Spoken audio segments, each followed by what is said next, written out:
The grand lecture hall at Harvard University buzzed with excitement on that chilly autumn afternoon. Hundreds of people filled the seats, from bright-eyed college students to gray-haired professors with decades of experience. They all came to hear one man speak, Professor Richard Daniels. At exactly 3 o'clock, Professor Daniels walked onto the stage with confident steps.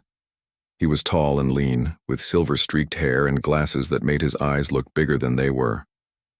Dark blue suit, polished shoes, and a red tie. He looked exactly like what most people imagine when they think of a Harvard professor. "Good afternoon, everyone," he said into the microphone, his deep voice filling the room. The chatter died down as all eyes turned to him. "Thank you for joining me today for what I believe is an important discussion in the field of mathematics."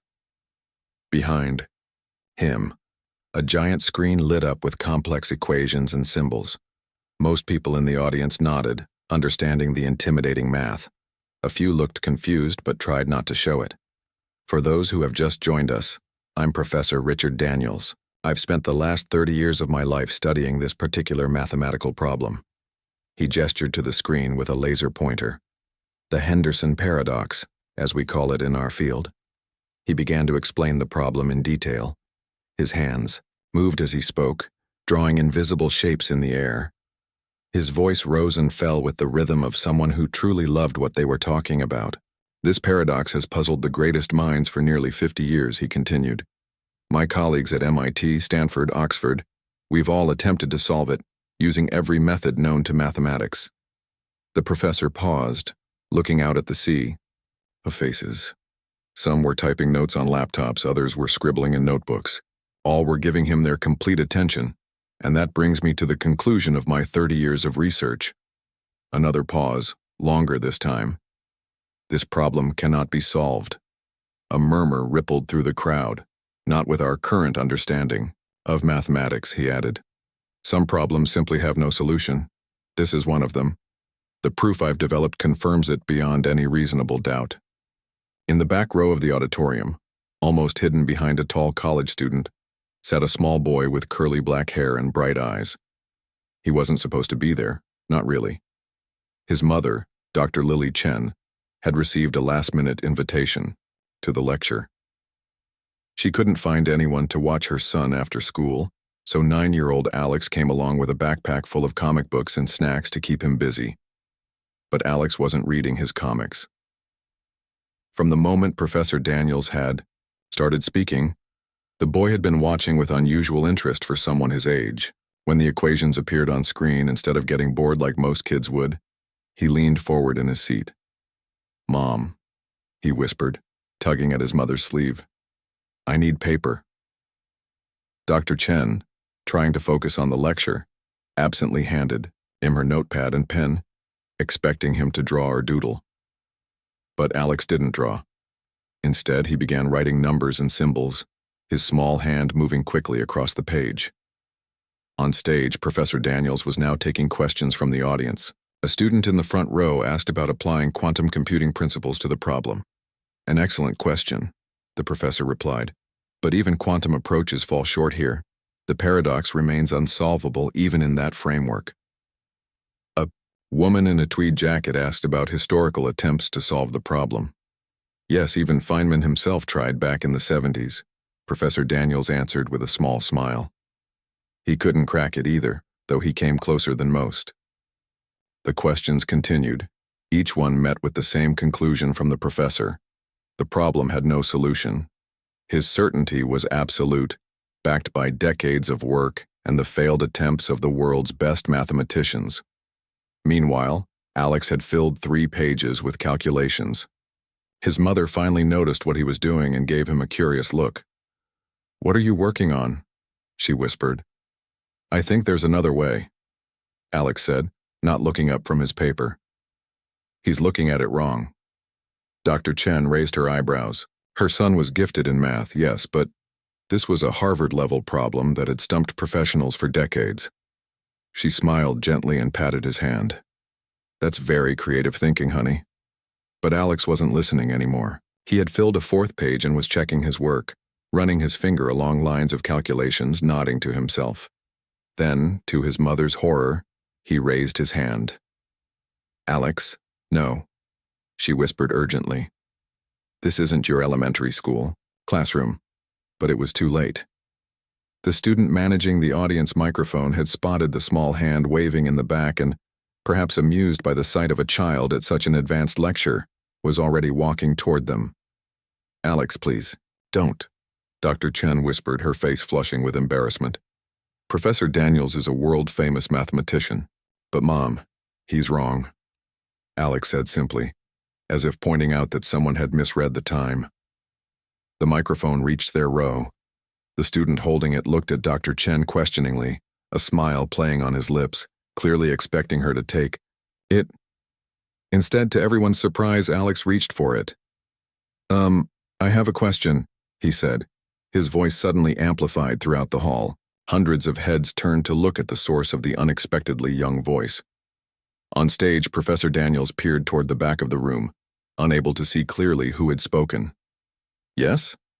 Go ahead with your question," he said kindly, assuming perhaps that a student had brought their younger sibling along. "I don't think the problem is impossible," Alex said clearly. "I think there's another way to look at it." A ripple of laughter spread through the audience. Professor Daniels smiled patiently. "Well, young man, that's the spirit of scientific inquiry. Maybe someday when you're older you'll tackle this problem yourself. But I'm afraid after 30 years of research I've proven conclusively that—" "Can I show you?" Alex interrupted, already standing up from his seat, notepad in hand. Dr. Chen tried to pull him back down, mortified, but Alex was already stepping into the aisle, notepad clutched tightly in his small hands. Professor Daniels blinked, caught, off guard by the child's confidence. The audience watched with amusement, expecting a cute but misguided attempt from a precocious kid. What no one expected was what happened next. Everyone watched as little Alex made his way down the aisle toward the front of the lecture hall. His mom, Dr. Chen, sat frozen in her seat, torn between stopping him and letting this strange moment play out. "Young man," Professor Daniels called, out, his voice gentle but firm. "Perhaps we should continue this after the lecture. I'm sure everyone here, but it'll only take a minute," Alex said, already halfway to the stage. He clutched his notepad like it contained treasure. "I just need to show you what I found." The audience wasn't sure how to react. Some people chuckled, finding the whole thing amusing. Others frowned, annoyed at the interruption. A few leaned forward, curious about what would happen next. Professor Tom Reynolds, sitting in the front row, caught Professor Daniels' eye and shrugged with a smile.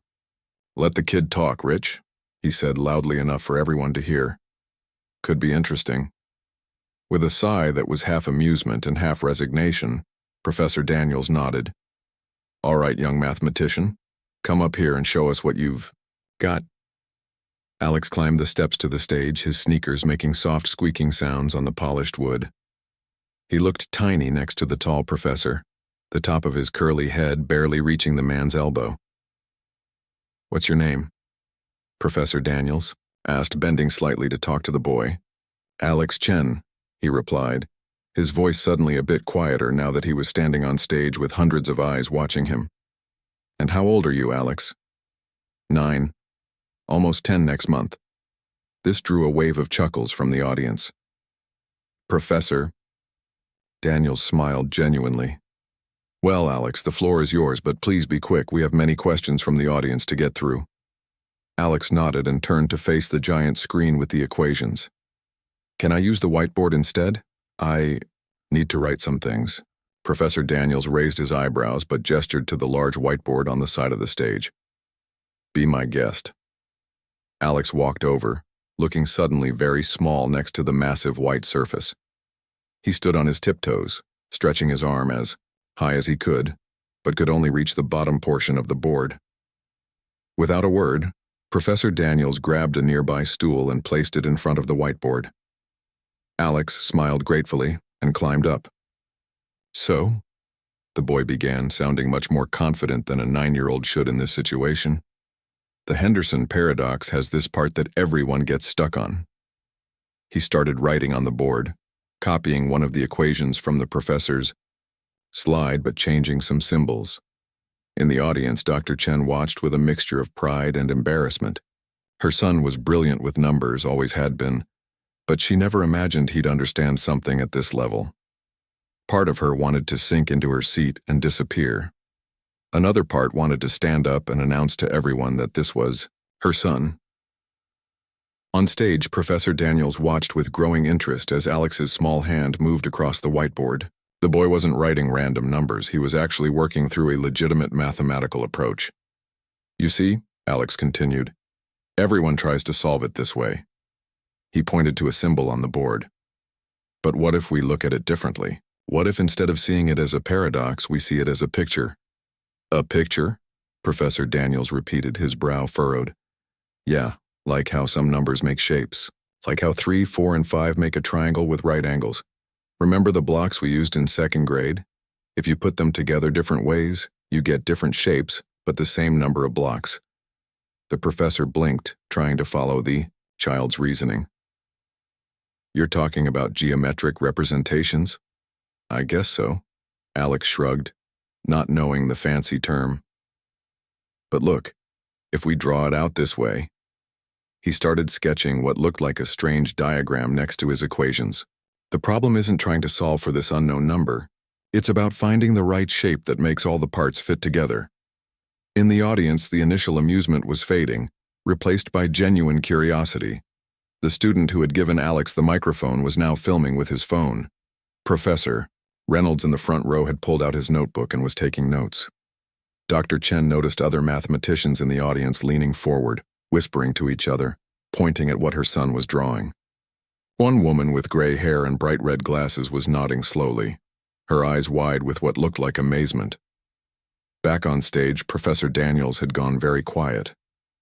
He was staring at Alex's work, his expression changing from polite interest to confusion to something else, a look of someone seeing puzzle pieces suddenly fit together in an unexpected way. That's not... The professor started, then stopped. He stepped closer to the whiteboard, examining what Alex had written. That's not the standard approach at all. I know, Alex said simply. That's why it works. The professor pulled out his own marker and added to Alex's drawing, extending a line here, changing a number there. Alex watched him carefully, then nodded in agreement with some changes, and shook his head at others. No, that one has to stay like this, he said, pointing to a symbol the professor had changed. Otherwise, the shape breaks. It was a strange sight. A distinguished Harvard professor and a 9-year-old boy discussing complex mathematics as if they were talking about the rules of a board game. Neither seemed aware of the audience anymore, both lost in the world of numbers and patterns. After several minutes of this back and forth, Professor Daniels stepped back from the whiteboard. It was now filled with a combination of Alex's childish handwriting and the professor's neat script. Together they had created something new. The lecture hall had gone completely silent. Even those who couldn't understand the mathematics could sense that something unusual was happening. Professor Daniels turned to face the audience, his expression unreadable. Then he looked down at Alex, who was still standing on the stool, marker in hand. Do you understand what you've done here? The professor asked quietly. Alex shrugged. I found a different way to solve it. Is that okay? Professor Daniels let out a laugh that was half disbelief, half delight. Okay, young man, I think you might have just... He trailed off, turning back to the board, double-checking the work. Doctor? Chen couldn't stand it anymore. She stood up from her seat. Professor, she called out, is my son causing problems? Should I... Problems? Professor Daniels interrupted, his voice filled with wonder. No, Dr. Chen. I believe your son might just be solving one. The lecture hall erupted in confused murmurs. Professor Daniels turned back to the whiteboard, his finger tracing the lines of equations that he and Alex had created together. Ladies and gentlemen, he said, his voice cutting through the noise. I need to ask for your patience. Something quite remarkable is happening here. Dr. Chen slowly sat back down, her heart pounding. The woman with the red glasses leaned over to her. Your son? She whispered, her eyes wide with amazement. Dr. Chen nodded, not trusting herself to speak. "He's extraordinary," the woman said simply. On stage, Professor Daniels had pulled up a chair next to Alex's stool. They were now sitting side by side in front of the whiteboard, talking in low voices and occasionally adding more to their growing collection of equations and diagrams. Professor Reynolds had left his seat and joined them on stage, examining their work with growing excitement. He whispered something to Professor Daniels, who nodded vigorously. After about 10 minutes, Professor Daniels stood up and faced the audience again. The lecture hall went quiet immediately. "In 30 years of teaching mathematics at Harvard," he began, his voice slightly shaky, "I have never experienced anything quite like this." He gestured to the whiteboard behind him. "What we're looking at here is, well, it's not a solution in the traditional sense." Alex looked up at him, suddenly worried. "Did I do it wrong?" The professor laughed, a genuine laugh that crinkled the corners of his eyes. "No, Alex. You did it differently, and sometimes different is exactly what we need in mathematics." He turned back to the audience. "Alex here has approached the Henderson paradox not as an abstract equation to be solved, but as a physical model to be visualized. He's treating the variables not as unknown quantities but as flexible structures that can be rearranged." Professor Reynolds nodded enthusiastically. "It's like he's invented a new mathematical language," he added. Most of the audience looked confused, but intrigued. A few of the mathematicians in the crowd were frantically taking notes or typing on their laptops. "Could someone explain what's happening in plain English?" called out a student from the middle of the hall. Professor Daniels smiled. "Let me try. Imagine you're trying to fit a square peg into a round hole. Traditional mathematics says it's impossible. The shapes don't match. But Alex's approach is like saying, what if we see the peg and hole differently? What if we look at them from another angle where they do fit together?" Alex hopped down from his stool and walked to the center of the stage. "It's like those puzzle pieces that look wrong until you turn them the right way," he said, his voice clear and confident now. "The Henderson paradox only looks impossible because we've been looking at it upside down." A woman in the third row raised her hand. "Are you saying this 9-year-old has solved a problem that stumped the world's top mathematicians for decades?" Professor Daniels hesitated. "Not exactly solved, no. But he's opened a door that none of us saw before. It will take time to fully develop this approach, to formalize it and test its boundaries, but—" He looked down at Alex with genuine respect. "He's shown us a new path forward." The same student who had given Alex the microphone earlier called out, "How did you even think of this kid?" All eyes turned to Alex, who suddenly looked uncomfortable with the attention. He shuffled his feet and looked at the floor. I don't know, I saw the problem and it looked like a picture to me. Like one of those connect the dots games, but with the dots in the wrong order." He looked up at Professor Daniels. "Adults sometimes make things harder because they know too many rules. I don't know all the rules yet, so I just tried something different." The simplicity and wisdom of his answer sent a ripple of appreciative laughter through the audience. Dr. Chen watched from her seat, tears welling in her eyes. She had always known her son was special, had always encouraged his love of numbers and puzzles. But never, not in her wildest dreams, had she imagined this. Professor Daniels placed a gentle hand on Alex's shoulder. "Well, young man, I think we all have something to learn from that approach." He addressed the audience again. "I believe we're witnessing something historic today. This isn't just about solving a specific paradox. It's about challenging our fundamental assumptions about how mathematics works." A tall man with a camera around his neck stood up from his seat near the front. "I'm from the university press," he announced. "Would it be all right if I took a photo of you two at the whiteboard? This seems like something we should document." Professor Daniels looked down at Alex. "What do you think? Are you okay with having your picture taken?" Alex bit his lip, thinking. "Will it be in a newspaper? My friends at school won't believe this happened without proof." The audience laughed warmly, and the tension in the room broke completely. The photographer nodded. "It'll definitely be in the university paper, and probably a few other places, too." "Okay then," Alex said with a small smile. As they posed in front of the whiteboard, the distinguished professor and the small boy with curly hair. The audience broke into spontaneous applause. The sound filled the lecture hall, growing louder until it became a standing ovation. Dr. Chen couldn't hold back her tears anymore. They flowed freely down her cheeks as she stood with everyone else, clapping for her brilliant, amazing son who had done the impossible. Alex looked out at the crowd, his eyes wide with surprise at their reaction.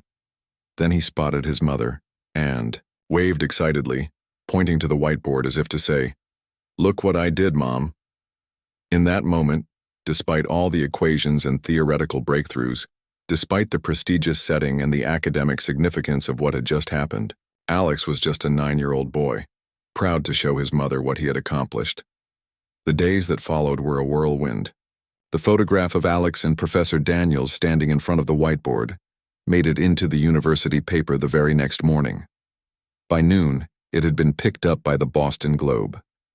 By evening, major news channels were running the story about the child math prodigy who had challenged a Harvard professor's impossible problem. Dr. Chen's phone wouldn't stop ringing.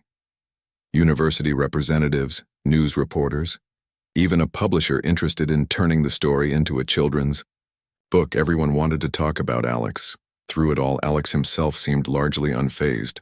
While the adults around him buzzed with excitement, he was more interested in the math itself than the attention.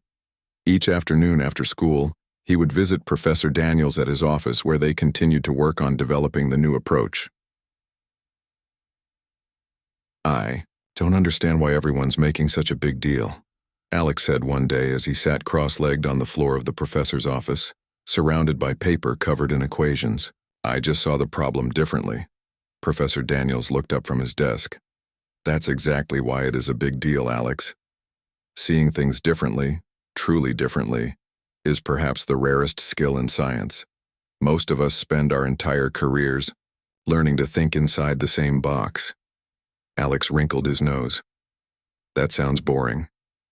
The professor laughed. "It can be, yes. That's why what you did was so refreshing. You reminded all of us crusty old academics that sometimes the best approach is the unexpected one." 1 week after the famous lecture, Professor Daniels invited Alex and his mother to a special meeting. When they arrived at his office, they found not just Professor Daniels but also Professor Reynolds, the Dean of Mathematics, and several other distinguished-looking people they hadn't met before. "Alex, Dr. Chen," Professor Daniels greeted them warmly. "Thank you for coming. I want you to meet some colleagues of mine who are very interested in what we've been working on." One by one, he introduced the visitors. Mathematics professors from MIT, Princeton, and Stanford, who had flown in specifically to meet Alex and learn about his approach to the Henderson paradox. As the adults shook hands and exchanged pleasantries, Alex hovered near his mother, suddenly shy. He wasn't used to being the center of attention, especially not from so many important adults. Professor Daniels noticed his discomfort and knelt down to eye level with him. "Hey, it's okay to be nervous," he said quietly. "But remember, they're here because of your ideas. And ideas are more important than fancy titles or gray hair." He pointed to his own silvery head with a smile.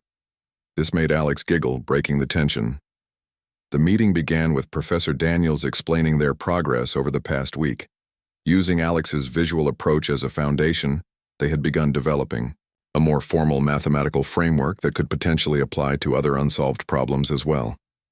"The beauty of Alex's method," Professor Daniels explained, "is that it bridges the gap between intuitive thinking and formal mathematics. It gives us a new language to describe problems that have resisted traditional approaches." The visiting professors asked questions, some directed at Professor Daniels, others at Alex himself.